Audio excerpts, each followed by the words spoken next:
Assalamualaikum warahmatullahi wabarakatuh. Perkenalkan saya Kilvana Permesti dengan NIM 066. Di sini saya akan mempresentasikan tentang teknik budidaya optimal dan potensi pemanfaatan komoditas kemukus sebagai bahan baku produk herbal dan farmasi.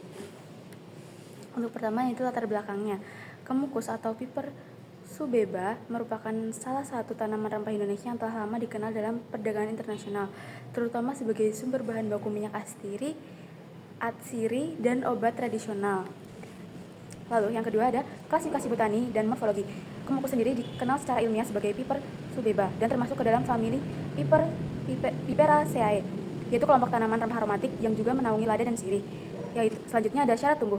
Kemukus merupakan tanaman rempah tropis yang tumbuh baik pada lingkungan dengan kelembapan tinggi dan suhu hangat sekitar 22-30 derajat Celcius. Lalu ada aspek budidaya tanaman kemukus. Yang pertama, kemukus tumbuh pada tanah yang ideal, yaitu tanah gembur, subur, dan memiliki drainase yang baik dengan pH 3,5-6,5. Yang kedua, tekniknya yaitu menggunakan teknik stek sulur dan stek batang merupakan metode yang banyak digunakan sebagai metode budidayanya. Lalu ada dengan jarak tanam yaitu sekitar 2,5 kali 2,5 meter hingga 3 meter kali 3 meter. Selanjutnya, pengendalian hama dan penyakit bisa diatasi dengan sistem pengairan yang harus diperhatikan pada kondisi musim serta jenis tanah. Lalu ada penyiangan dilakukan setiap 3-4 minggu, terutama selama 3 bulan pertama. Selanjutnya adalah buah kemukus sebaiknya dipanen ketika telah mencapai kematangan optimal, biasanya ditandai dengan perubahan warna menjadi kehitaman atau warna coklat gelap. Selanjutnya adanya pohon industri. Yang pertama, buah kering. Buah kering dijadikan sebagai bumbu rempah dan pengawet makanan alami. Yang kedua ada penguat rasa, yaitu sebagai penguat rasa gin dan juga rokok. Yang ketiga adalah bahan baku, yaitu pembuatan kapsul herbal, sirup batuk herbal, dan salep antibakteri. Yang terakhir adalah minyak atsiri.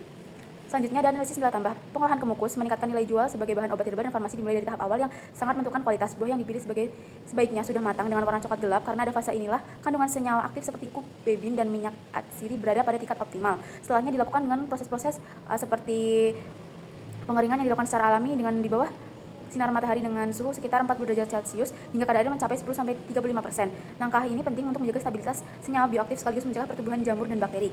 Selanjutnya adalah sintesis temuan.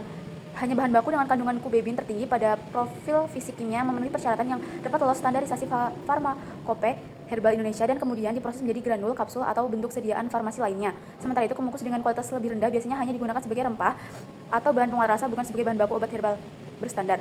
Selanjutnya adalah keterbatasan penelitian yang ditinjau. Keterbatasan pada penelitian yang hanya berdasarkan literatur yang ada tanpa adanya penelitian secara langsung. Penelitian lebih lanjut diperlukan untuk uji coba budidaya kemukus skala lapangan yang mengukur dampak variabel agronomi terhadap rendemen kubebin dan mutu simplicia guna mengurangi adaptasi spesies lain dan meningkatkan presisi rekomendasi untuk industri herbal farmasi. Yaitu lahir kesimpulan, kemukus adalah komoditas rempah aromatik yang sangat potensial sebagai bahan baku produk herbal dan farmasi karena kaya senyawa bioaktif seperti kubebin, eugenol, dan minyak atsiri dengan aktivitas antimikroba dan antioksidan serta terapeutik lainnya. Sekian, wassalamualaikum warahmatullahi wabarakatuh.